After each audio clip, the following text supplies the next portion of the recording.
misal dalam hal ini gitu persetujuan itu dianggap melegalkan zina gitu. Iya. Berarti kalau dengan persetujuan ya nggak apa-apa dong. Itu ada narasinya ya, narasi yang kalau itu kan kita persetujuan itu kita bicara konsen gitu. Tapi di sini mereka memaknainya secara lain gitu. Nah, ketika di dalam undang-undang ini berbicara tanpa persetujuan, berarti persetujuan itu dibolehkan dong. Tapi nggak gitu konsepnya. 1+1 nggak mesti 2 gitu. Itu nggak harus linear gitu ya. Jadi memaknai sesuatu juga kita harus tahu batasan gitu. Kita harus tahu bagaimana hukum ini tuh ada pagernya sebenarnya.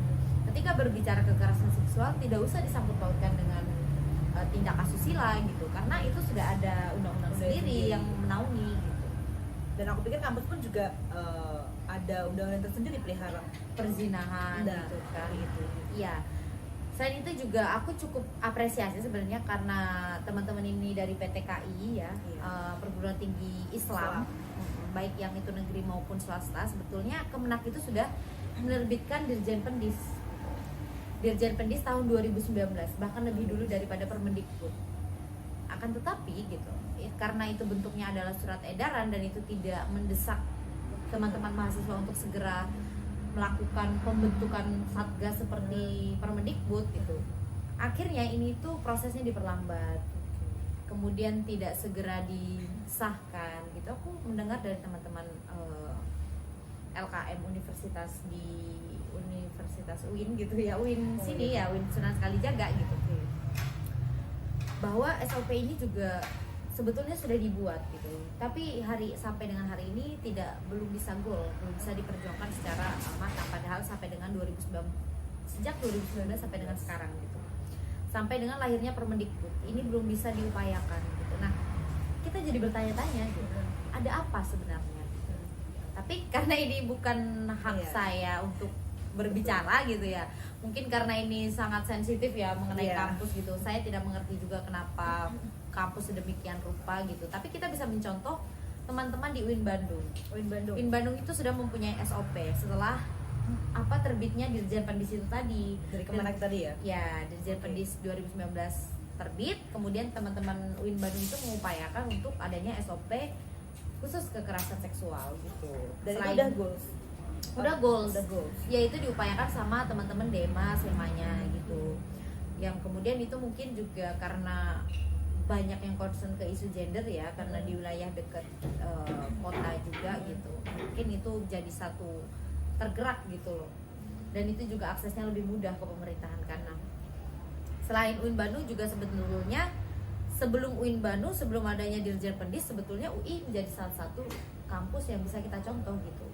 Karena dia udah memiliki pusat studi gender yang itu dia juga mengeluarkan SOP terkait dengan kekerasan seksual yang itu tanpa adanya payung hukum, maksudnya kayak tanpa adanya Permendikbud, Dirjen Pendis gitu, tanpa adanya hierarkis hukum, dia udah bentuk sendiri gitu untuk di kampusnya. Nah itu hal yang cukup baik untuk kita contoh. Mungkin teman-teman juga bisa mengadopsi naskah-naskah dari kawan-kawan UIN Bandung atau kawan-kawan dari UI gitu, itu bisa diupayakan.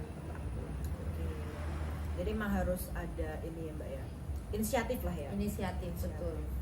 Tapi kalau kita bahasannya inisiatif dari LKM lah ya katakanlah, SEMA, DEMA ataupun HMPS yang ada di fakultas ataupun kampus khususnya, itu tuh yang mungkin sampai sekarang masih dibingungkan, karena kami sendiri juga dari pihak DEMA pun kemarin juga pernah ada inisiatif untuk melakukan hal seperti itu, tapi karena kita mungkin dari segi SDM mungkin juga kayak kita masih kurang. Itu banyak terjadi ya. Dari segi SDM terus siapa yang harus kita ajak gitu loh untuk memegang kita perihal satgas dan lain sebagainya itu mungkin menjadi salah satu PR dan masih belum sampai sekarang masih belum bingung ya sebetulnya mau mulai dari mana gitu. Betul.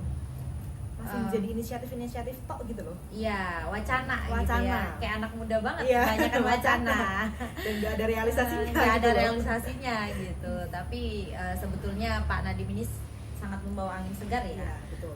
Dan ini juga mungkin bagian dari warning buat turunan dari Dirjen Pendis kemarin itu tahun 2019 yang lebih dulu lahir, tapi belum ada yang ngegolin gitu, maksudnya hanya baru ada satu kampus lah gitu, Win terlebih di Win Jogja gitu ya, itu juga belum bisa diupayakan gitu, entah itu alasannya apa gitu, tapi itu semua bisa dimulai gitu.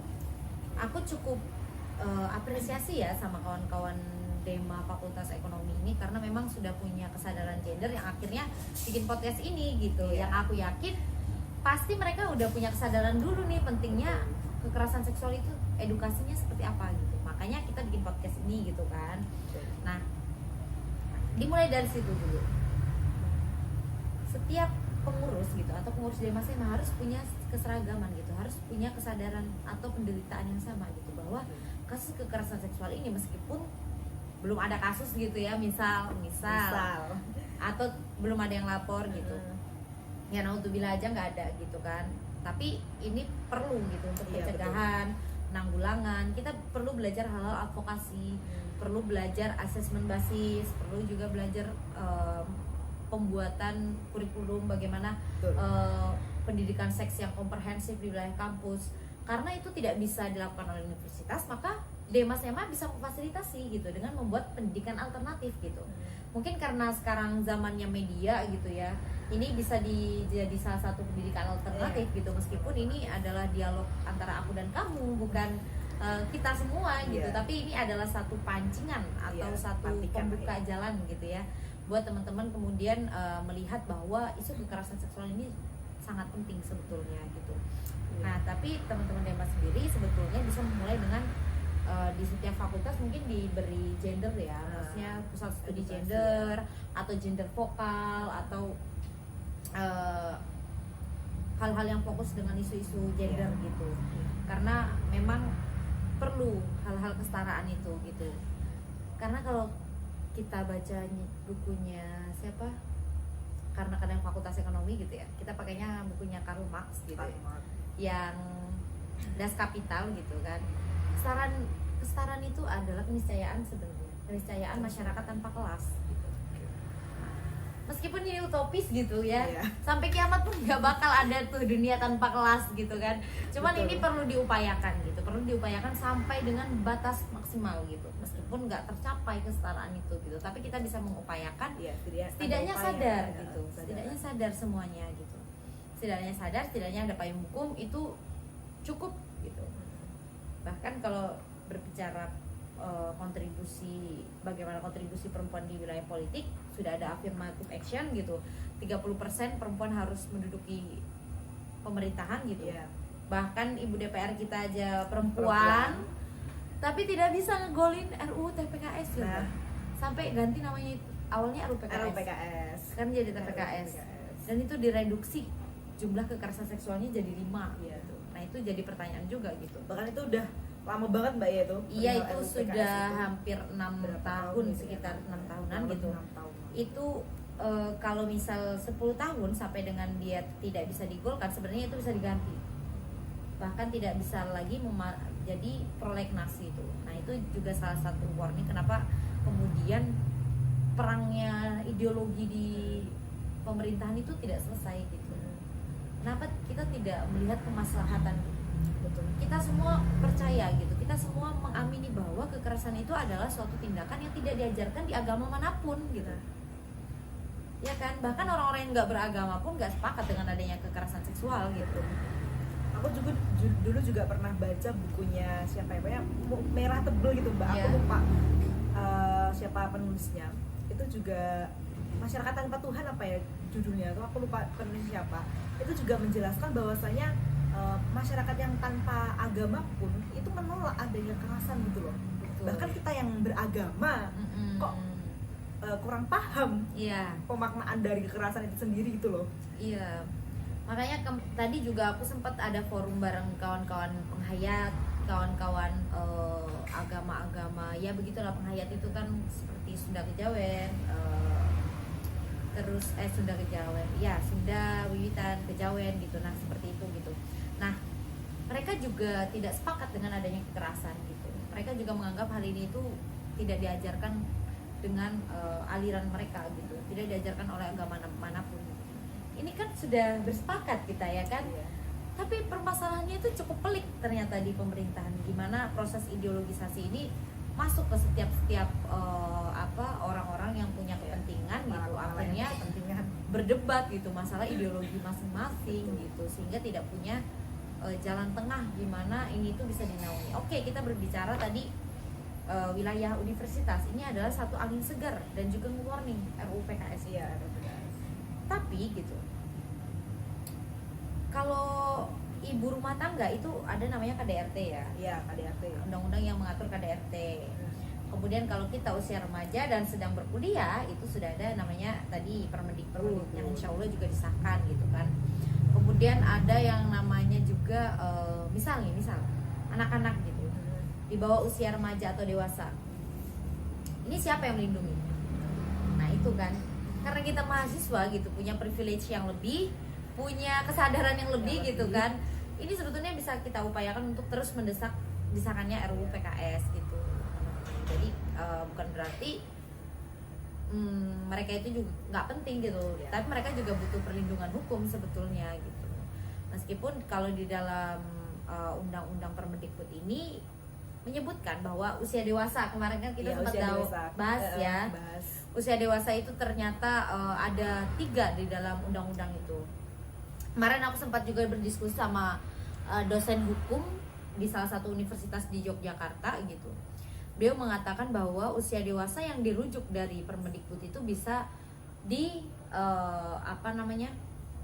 bisa dikaitkan atau hierarkisnya bisa ditarik lewat undang-undang perlindungan anak. Oke. Ya, lewat situ gitu. Memang ada tiga versi usia dewasa itu. Ini juga jadi perdebatan banget nih gitu. Gimana hukum di Indonesia tumpang tindih gitu ya, itu bukan urusan kita gitu. Itu tinggal gimana narik hierarkis hukumnya gitu. Ya, yang satunya ada perdata yang kemudian tidak bisa campur adukan dengan hierarkis hukum di Permendikbud gitu. Kemudian ada juga perlindungan anak. Nah, itu bisa dijadikan rujukan buat usia dewasa yang dimaksudkan dalam Permendikbud ini ternyata gitu. Jadi emang sangat kompleks sekali ya Mbak. Kompleks banget. Padahal itu RUU PKS Permendikbud itu ada undang-undang yang cukup urgent dan sangat dibutuhkan juga ya, khususnya buat perempuan-perempuan yang menjadi korban kekerasan seksual lebih gitu ya.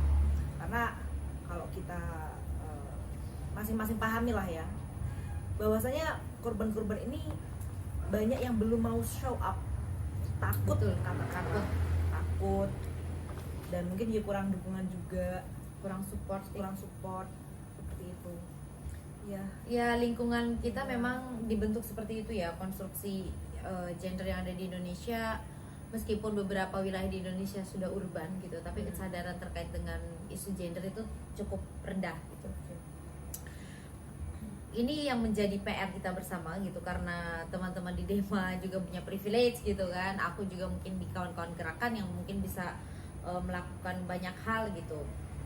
Setidaknya kita mengekspansikan pengetahuan ini. Ekspansi bagaimana kekerasan seksual ini loh penting gitu. Apa sih kekerasan seksual gitu? Siapa aja yang bisa jadi korban? Siapa aja yang bisa jadi pelaku? Ternyata kita semua berpeluang gitu jadi pelaku sama jadi korban. Gitu. Nah, kita tidak bisa menyalahkan peradaban yang ada di Indonesia gitu ya, karena itu semua dibentuk gitu oleh kepentingan global atau kepentingan salah satu aliran ekonomi politik gitu kan. Tapi kita perlu melihat, refleksikan sampai dengan hari ini gitu, gimana kita bisa ngapain gitu, sebagai anak muda gitu ya, dengan privilege yang lebih kita mau ngapain gitu. Misal kita tidak bisa melakukan memang hal-hal yang edukasi dan yang lain-lain itu terkesan filantropis gitu ya. Tapi kita lihat lagi gitu, terlihat edukasi, aksi, terus juga advokasi gitu, memang sudah banyak dilakukan ya sama teman-teman gerakan gitu. Hal-hal yang cukup punya jalan panjang gitu, karena kita juga nggak punya payung hukum. Akhirnya tuh aku pernah dampingin temenku juga itu kekerasan seksual KBGO gitu, itu dia diacukan gitu loh, karena nggak punya payung hukum. Selain itu urusan online ini cukup ribet gitu ya, betul. Karena barang buktinya bisa dihapus, bisa emailnya bisa dipalsukan, terus juga manipulasi data gitu. Nah ini cukup rumit gitu. Akhirnya nggak ada lembaga yang mau ngelindungin dia gitu, apalagi payung hukumnya nggak ada gitu kan. Nah ini dia mau lapor ke siapa gitu ya. Aku sebagai temennya, kita sebetulnya bisa support teman-teman kita gitu, kita bisa tenangkan dia, kita bisa bantu dia proses, atau misal menenangkan dia, terus kita bantu bagaimana pemulihan kondisi psikis dia gitu. Itu sih Ya karena aku pikir juga apa ya, proses-proses teman-teman yang mengawal atau mendidik Iya. korban-korban ini jarang banget yang bisa sampai tuntas gitu loh. Karena Iya, ya itu tadi, jarang. kurangnya payung hukum gitu loh. iya betul. Nah ternyata tuh gini ya, aku dulu alumni pondok pesantren gitu.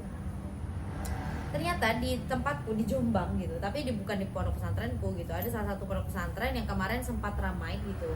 Terlebih di itu adalah salah satu pondok pesantren yang cukup besar dan terkenal.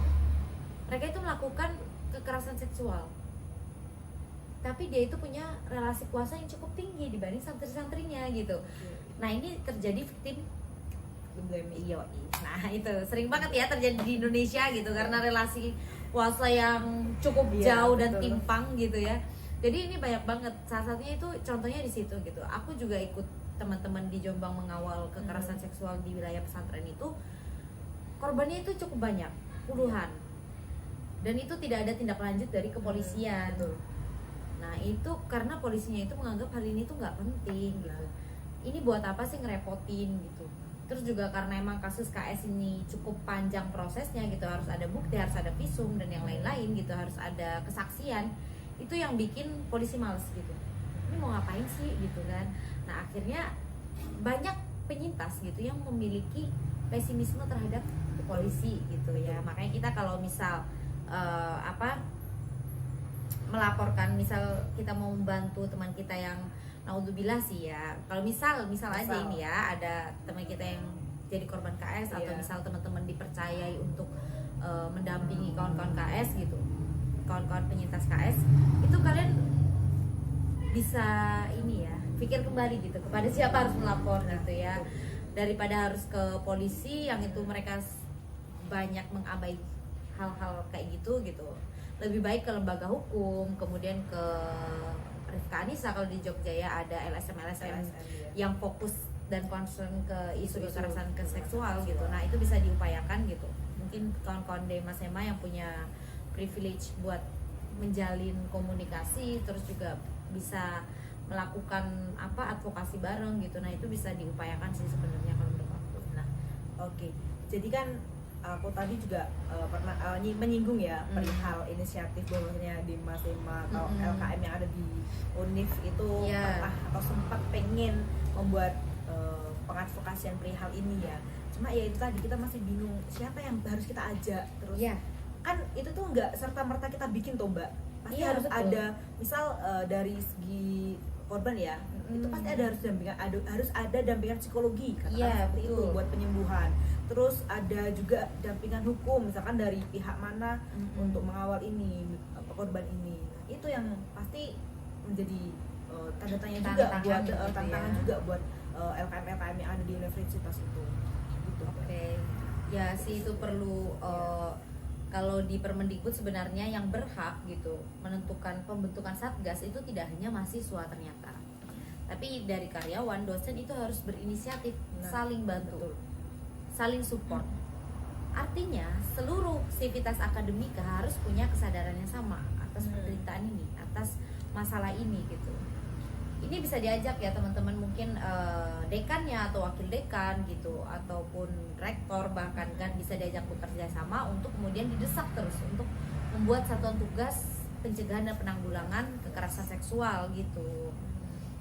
Kalaupun kalau misal nih ya, upaya-upaya itu belum bisa ditempuh gitu, atau misal belum bisa goal tahun ini gitu karena menumpuknya kasus KS gitu kan, apalagi kalau misal di lingkungan sekitar kita itu banyak korban gitu, sebenarnya ada hal yang bisa kita lakukan gitu secara pribadi gitu. Nah mungkin kalau kata Mbak Najwa gitu kan, Mbak Najwa Shihab gitu kan, ada we stand up gitu kan, ada 5 upaya untuk penanggulangan atau apa ya istilahnya, membantu penyintas. Yang pertama itu memang dilaporkan, tentu ya dilaporkan gitu. dilaporkan. Kalau misal halnya itu sangat mendesak gitu, itu bisa, yang kedua itu bisa mendampingi korban. Dampingi korban itu didampingi dengan hal-hal yang apa ya, dengan hal-hal yang tidak mengganggu kenyamanan dia. Jangan mengulik-ngulik hal-hal yang nggak perlu gitu kan. Kekepoan kalian sebagai netizen jangan dibawa-bawa gitu. Nah itu jangan dibawa-bawa gitu. Kemudian kalau untuk dilaporkan itu, misal kita bisa lapor ke security atau bisa ke petugas di dekat situ, atau orang yang kita anggap lebih punya relasi kuasa yang lebih tinggi gitu ya. Nah kemudian bisa dilaporkan juga, bisa direkam sebagai bukti ya. Sebagai bukti, betul. Kalau merekam itu hati-hati ya. Kita bisa jangan cuman fokus ke tindakan seksualnya aja, kekerasan seksualnya aja. Kita bisa sampaikan juga penanda jalan, atau misal gedung-gedung besar, atau misal ini jalan mana, lokasinya di mana, jam berapa, tanggal berapa, itu disampaikan juga dalam videonya kawan-kawan gitu. Nah kemudian itu ada dialihkan gitu. Misal ada kekerasan seksual karena banyak ternyata ya di wilayah publik ini gitu, dan memang cukup besar angkanya, presentasinya di ranah publik atau di ruang publik itu sendiri. Nah itu bisa dialihkan, misal nih di kendaraan umum gitu, kayak TJ gitu, ada kekerasan seksual, kita boleh tuh sok kenal gitu, nanya-nanya gitu kan. Loh kemarin kan kita pernah ketemu gitu, buat nyegah hal-hal seperti itu terjadi gitu. Nah kemudian itu tadi sih yang bisa kita upayakan dan kita lakukan gitu. Ya, aku pikir juga sangat kompleks sekali ya Mbak ya, perihal kekerasan seksual, kasus-kasus yang ada di ranah publik ini, khususnya di ranah kampus itu sendiri. Nah, karena kita juga udah ngobrol panjang lebar ya di sini betul. Nggak kerasa ya. Sangat padahal ini aku pikir masih sangat panjang, sebetulnya. Masih awal-awal udah sangat panas sekali. Nah, mungkin sebelum kita tutup podcast kali ini, mungkin Mbak Firda pengen ngasih closing statement mungkin. Iya, untuk teman-teman yang ada di rumah, di luar sana dimanapun gitu kalian berada. Yang perlu kita sadari yaitu tadi gitu, kita semua berpeluang untuk menjadi pelaku, untuk menjadi penyintas gitu. Oleh karena itu kita coba upayakan, coba cegah bersama gitu. Kita perlu upaya bersama, bersolidaritas, mengkonsolidasikan gerakan bahwa kita bisa menciptakan lingkungan aman di wilayah universitas, khususnya di kampus gitu kan. Betul gitu. Nah bagi teman-teman yang punya privilege, yang punya relasi kuasa yang lebih gitu, teman-teman ya seperti BEM, DEMA, SEMA gitu ya, bisa diupayakan buat mengawal kawan-kawan gitu kan, mengkonsolidasikan bahwa isu kekerasan seksual ini penting gitu ya, betul. Sudah tidak di permukaan lagi gitu, semua hampir di wilayah seluruh universitas itu ternyata sudah terjadi gitu. Artinya ini adalah sebuah pertanda gitu, padahal nggak ada agama manapun yang mengajarkan kekerasan tadi kan ya, kenapa betul. Ini bisa terjadi kemudian gitu. Makanya kita perlu mengkonsolidasi gerakan, kemudian kita bisa mengupayakan gitu kan, kita saling memberdayakan gitu kan. Mungkin pesan dari aku ya, kita sebagai perempuan ya harus, atau sesama laki-laki sama perempuan berbagai gender apapun, kita harus mampu memberdayakan satu sama lain. Betul. Kita harus saling mendukung, kita harus saling bersolidaritas gitu, untuk membentuk satu gerakan yang cukup besar gitu, untuk mendongkrak kekerasan seksual ini gitu, yang tentunya nggak mudah diperdaya juga gitu, dan mampu memberdayakan satu sama lainnya gitu. Itu sih dari aku. Aku juga pengen ngasih ini sih closing statement gitu ya. Ya, buat mungkin kalau dari Mbak Firda lebih terfokus pada isunya ya. Kalau aku sendiri mungkin pesan untuk LKM yang ada di kampus ya, khususnya. Betul, itu harus dikasih pesan itu. SEMA, DEMA ataupun HMPS. Karena aku pikir SEMA, DEMA beberapa tahun belakangan ini masih fokus di program kerja yang bahkan HMPS pun bisa melakukan hal itu gitu loh. Okay. Aku pikir untuk DEMA, SEMA ke depannya udahlah, jangan terlalu fokus di proker-proker yang bisa diatasi oleh HMPS atau mungkin LKM yang lain. Tapi ayolah, SEMA DEMA ini kita fokus di advokasi atau mungkin ekspansi dari pengetahuan apapun itu, entah itu perihal gender ataupun ya apapun lah itu, biar kita punya esensi dari SEMA DEMA ini dapat gitu. Iya, betul banget. Itu teman-teman ya. Itu perlu diupayakan sih ya. Perlu diupayakan. Karena sekelas SEMA DEMA kalau masih mikirin proker-proker ya ya ayolah apa sih gitu. bedanya sama OSIS gitu loh ya Iya, kan? benar-benar. Gitu. Jadi aku pikir ya itu harus ya menjadi PR bersama lah ini ya teman-teman ya. Gitu. Mungkin itu Ya. bisa dicatat ya kawan-kawan LKM, Dema, SMA, Apalagi BEM, mau naik ini ya. DPM, apalagi ini Yang mau mau naik ini. peminwa gitu kan, mau pergantian Betul. jabatan gitu kan. Ini jadi catatan ya buat teman-teman Dema, SMA, BEM, DPM se-Indonesia gitu kalau bisa. Ya, betul. Sepakat sih aku. Oke, untuk terakhir mungkin kita kayak gini ya pastinya. Ini bentuk dari karena ini tuh 16 HAKTP. Hari Oke. Anti Kekerasan Seksual. Oke, iya, gitu iya. kan. Heeh. Nah, ini adalah bentuk kita menolak kekerasan seksual gitu. Kita apa nih jargonnya? Tolak bersama Tolak, ya. Tolak bersama kekerasan seksual di lingkungan universitas Iya. gitu ya. Oke. Oke. Siapa Ini nih yang mau itu? aba-aba nih? Mas yang di belakang aja. Oke, operator. Oke. Tolak bersama 1, apa tadi Mbak? Set. Sebentar, kita Tolak konsol dulu. bersama, Tolak bersama kekerasan seksual di ranah kampus. Oke. Ayo tolong dihitung. 1, 2, 3. Tolak bersama kekerasan seksual di ranah kampus. Tepuk tangan dulu dong. Ya, sebelum kita tutup, terima kasih dulu ya Mbak Firda telah meluangkan waktunya, telah memberikan apa ya statement-statement dan ilmunya terhadap kami semua lah ya khususnya. Dan semoga apa yang telah kami bahas di sini bermanfaat dan mungkin dapat diambil hikmahnya juga buat teman-teman semuanya. Iya. Oke teman-teman, sampai jumpa lagi di podcast Suara Dema selanjutnya ya teman-teman. See you. Yeay. Dah.